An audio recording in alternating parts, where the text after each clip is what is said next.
Armand here with your forecast for the week of September 19th, 2021. It's a very active week. It begins with the full moon. Well, it doesn't begin with the full moon. It begins building up to the full moon on Sunday with the moon in Pisces. So it's a very active time.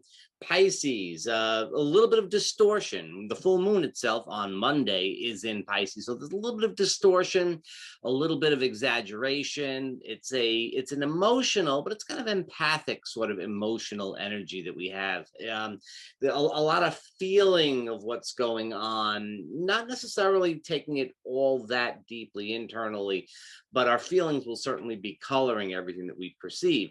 Now, also, on Monday, right before the full moon, in fact, Mercury will trine Jupiter. It's a great opportunity to express yourself. Mercury, in the shadow of his retrograde, of course, is in Libra, where we can see the other person's perspective. Jupiter is in Aquarius, where we want to kind of get a big picture, very principled approach to things. So it's pretty good for expressing yourself, even though a little bit of that full moon lunacy could interfere with things and get us off to a little bit of a, I don't want to say it's a rocky start to the week. I think maybe over enthusiasm is a possibility. I mean, you know, enthusiasm's a good thing. Over enthusiasm can be a little bit of a thing, but it's a great time for communicating what needs to be communicated. Things come to light. You're pushing it out there on the full moon. It's a culmination of what you've been thinking. The first half of this week is very active. The next big aspect that we have will be on Wednesday. Well, Wednesday's very busy. Wednesday's got a lot of stuff going on for it. First of all, the sun goes into Libra on Wednesday. Libra is the fall of the sun. And it's the fall. It's the beginning of autumn in the Northern Hemisphere.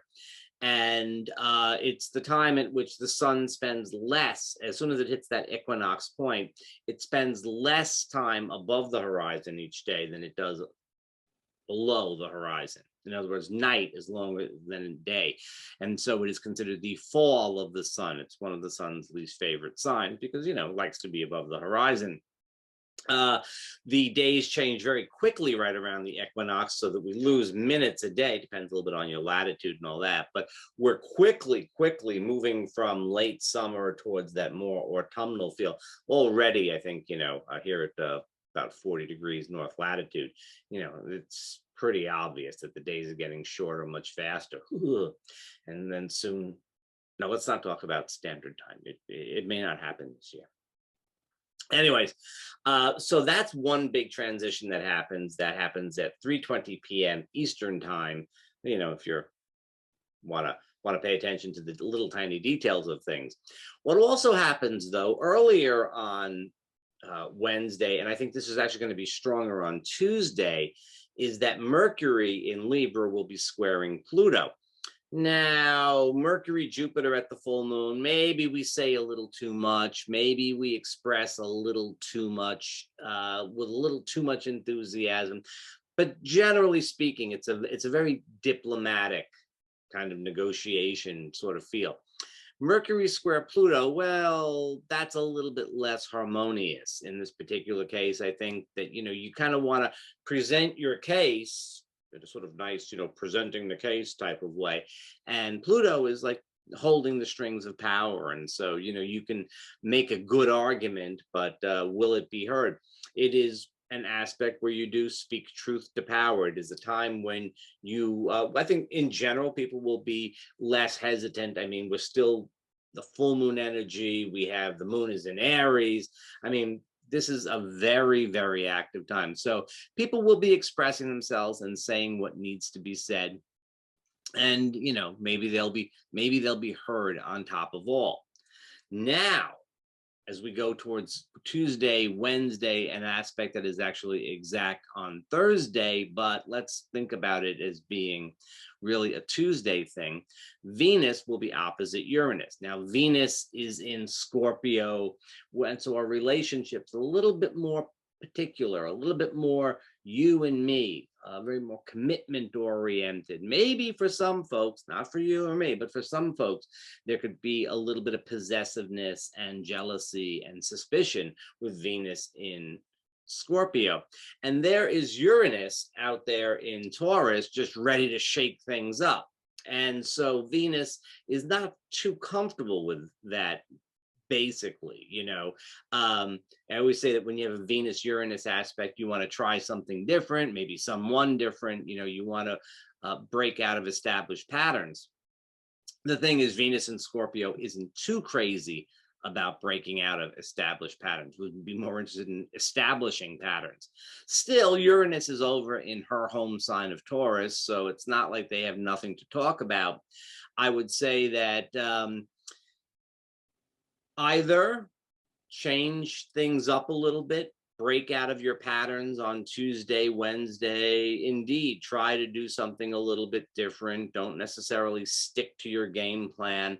Be a little bit more open-minded about things. And if you can't do that, sometimes you can't, that's fine.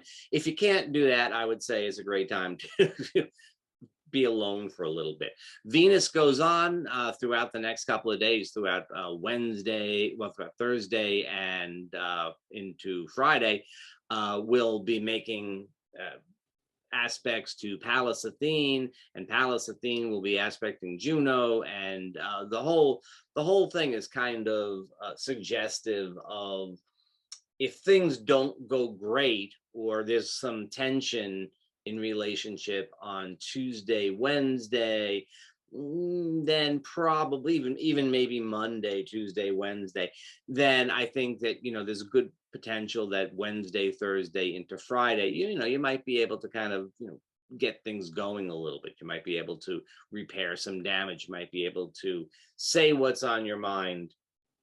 And the moon will be in Taurus. The moon will be in Taurus Friday, Saturday. So that's really nice. That's a nice, the moon is still pretty well, it's not exactly full anymore, but it's still close enough to it. So there's a lot of activity. The moon in Taurus seems like it would be pretty good position. My guess is that Friday night would be the better night of the weekend for going out. But I think that's because Friday night is usually the better night of the week to go out, it seems.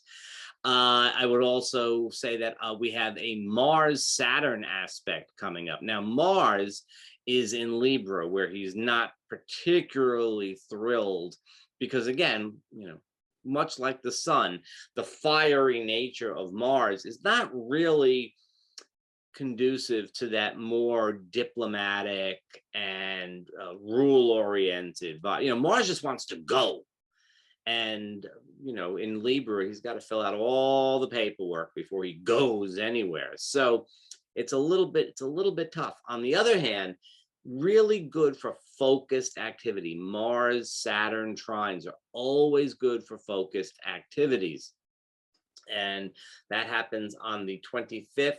That happens, like midday on the 25th.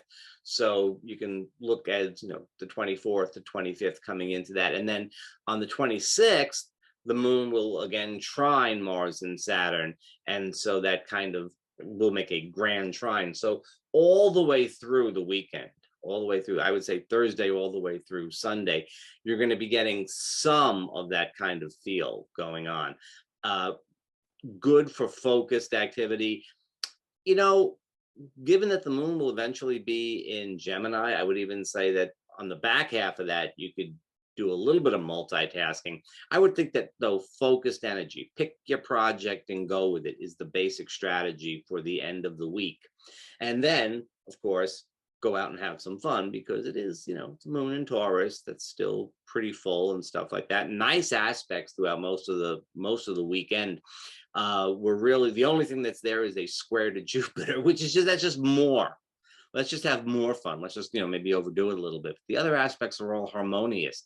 So I think the beginning of the week has the more tension, and the end of the week has more harmony. It's a good time at the end of the week to focus your energies. I would say, given that there are air signs involved too, I would say that the focus could be on a physical construction project. But if it has to do a little bit more with some bargaining and that type of thing, that would also work really well. If it's some sort of plan for some sort of thing that you're doing online, or just out in the world in general, even paperworky types of things. it's a good time for that sort of stuff. It is probably a good opportunity to repair, again, any relationship issues that might come up more towards the early part of midweek to, Monday through Wednesday. Also, too, with that midweek period of time, it's a little dicey with the Venus Uranus opposition being so potent on Tuesday, Wednesday. It could be a little difficult if you're involved in anything having to do with purchases. You can go to the food store. Well, it's getting to be kind of a major purchase too, but anything having to do with property or investments, bank accounts, anything that has to do with insurance, where you really, or appraisals, anything where you really need to get the right value for something. Tuesday, Wednesday could be really a little bit difficult. I wouldn't make luxury item purchases at the beginning part of the week, but then as you move forward from that into Wednesday, into Thursday, then I think you can probably, have a better idea of things. So early part of the week, a little frenetic, ought to be fine. Later part of the week, calm down a little bit, sort of get things down to like a manageable level of activity, at least in the sky. What we do here on Earth, that's up to us. See you next week.